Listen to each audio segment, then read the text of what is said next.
Hey campers, welcome to Bible Gems. Today, we're going to be learning about a man named Gideon and how he fought an entire army with God's help. Isn't that right, Julie? Julie? Oh, attack! No, Julie, not yet! Oh, sorry. Oh, the Midianites are coming! Bible Gems is up next.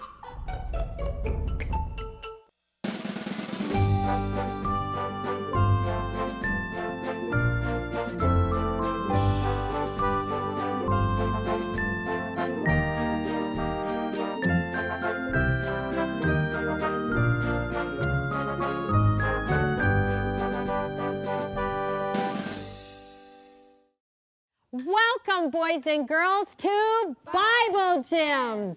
Come and join us. We have a real gem today. You won't want to miss it. Come on. How are you doing?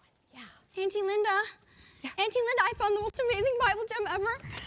We gotta show this to Uncle Aron, look. Oh, please, boy. Aaron, can you tell us the story, Oh, please? that's a great Bible gem. Hey, that goes along with our song today. Miss Jody, teach us our song. And then we've got a Bible gem. Yay! Are you excited, boys and girls? Yay! If God is for us, who can be against us? Romans 8:31. If God is for us, who can be against us? Romans 8:31. That's awesome. Well, what about that story, Uncle Aron? All right. The story we're going to learn about today is a man who was really scared. Anyone here ever been scared before? Raise your, yeah, I've been scared before too. But over time, once God made himself known to this man, he became more and more and more courageous. The man's name was Gideon. Before I go into the story of Gideon, let me tell you about the time period that he was living in. It was the time period in the Bible called the period of the Judges. During the time of the Judges, there wasn't a king ruling over Israel. And often what took place was that there were foreign enemies of Israel, and they would come in and they would oppress the people of God. And this one time, the Midianites came in, and for 7 years, the Israelites were held in bondage. They were being oppressed by the Midianites. But eventually the children of Israel got so tired of being oppressed by the Midianites that they cried out to God. They said, God, deliver us from the Midianites. Anyone here ever cried out to God for help before? Yeah, that's what we need to do in our time of need. So the Israelites cried out to God and said, God, help us. And God heard their cry. And he sent a prophet to tell them that they would be delivered. So God came and he sent an angel to a man named Gideon. And there was Gideon. And guess what Gideon was doing? He was hiding.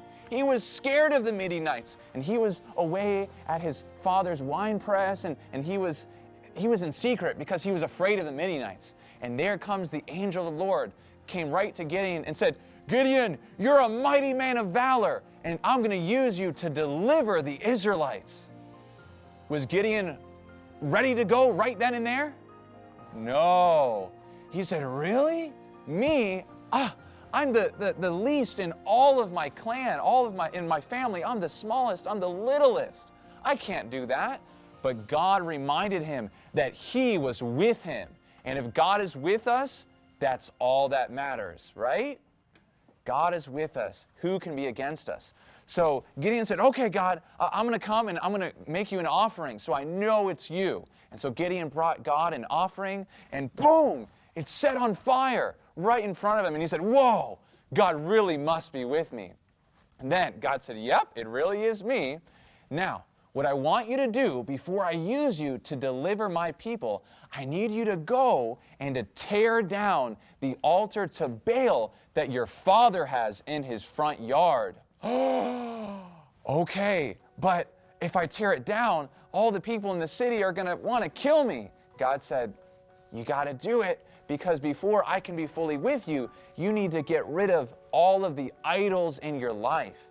So Gideon, even though he was beginning to step forward with courage with God, was a little bit afraid. And instead of going out in the middle of the day, he went at nighttime and he went to the altar of Baal And in the middle of the night, he came and he tore it down and he ripped it apart. And then he set up an altar to the Lord right on the same place. He set it up and he built it. And there they began to worship God. But were the other people in the town happy that their altar to Baal was torn down? No. And so they came and they said, "What?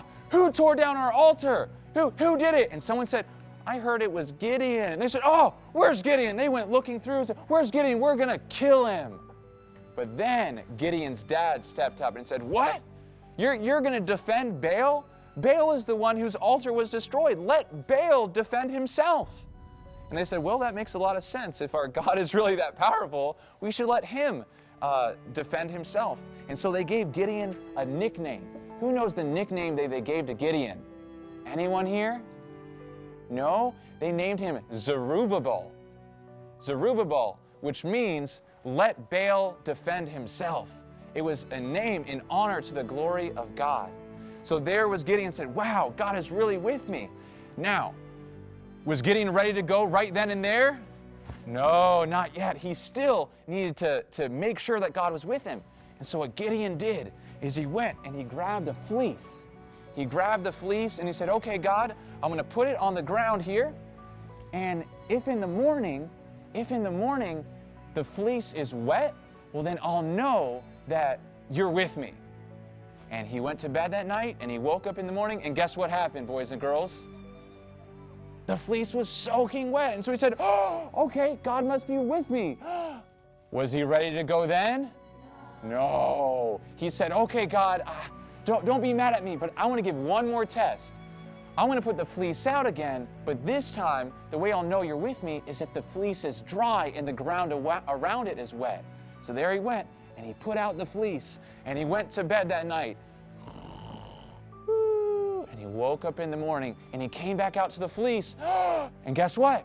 The ground was wet, but the fleece was dry. And he said, "Whoa, God is really with me. Okay, I think I'm almost ready to go." So God came and he told him, he said, "Okay, there's 32,000 of you and 120,000 Midianites." And Gideon said, "Well, the odds are looking a little bit in the favor of the Midianites." And God said, "Well, I don't want to use 32,000. I want to use less." And so he told Gideon to say, "Anyone who is afraid, that they can go home." And so Gideon went and said, "Okay, if you're afraid, you get to go home." And how many went home? 22. That's right. 22,000 went home and they were afraid. So Gideon was left with how many? 10,000. And he's like, "Wow, God just took, 2/3 of my troops. Well, I hope he doesn't take any more. 10,000 versus 120,000. But was God done, dwindling down his troops? No. He said, "All right, the next test I want you to do is I want you to bring your army, bring them to the water. Bring them to the water and have them get a drink of water." Now, there was two groups of people. Some of them came to the water, and what did they do when they came to the water? They stuck their face in it. They were so used to bowing down to idols that they bowed all the way down to the river and said, and they just slurped up that water. But there were some that just got on their knees and they got their hands and they dipped their hands into the water and they kept their head up and they lapped it. They drank it out of their hands. And God said, "All right, Gideon, this is what I want you to do. Only bring with you into battle those who stayed on their knees and drank out of their hands. All of those who stuck their face in the water, tell them to go home." And how many men were left with Gideon? 300. Whoa, only 300? 300 versus 120,000. Man, at this rate, God better do a miracle. And what was God about to do? A miracle.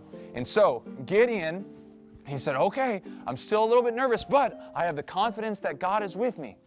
And he as he was thinking things through, God came to him and he said, "Okay, Gideon, this is what I want you to do. I want you to go down into the valley where the Midianites are staying, and I will give you courage when you go down. But if you're still a little bit afraid, you can bring with you your servant.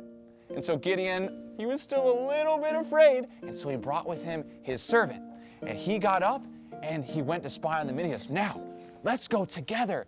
The Midianites are right down there in the valley. Let's quietly, let's go and let's sneak over and see if we can overhear something going on with the Midianites. Let's go, guys. Don't get too close. They might wake up. Okay. So there they were, and they overheard a conversation. Hey, wake up. I had an awful dream. You know what it was? What? I dreamt that a barley loaf rolled down the hill and hit our tent and destroyed it and knocked it down. What do you think it means? This means that Gideon is going to win the battle. Oh no. Well, we better get our swords and get ready for battle. Once Gideon heard this, he quietly went back to the camp while worshiping God.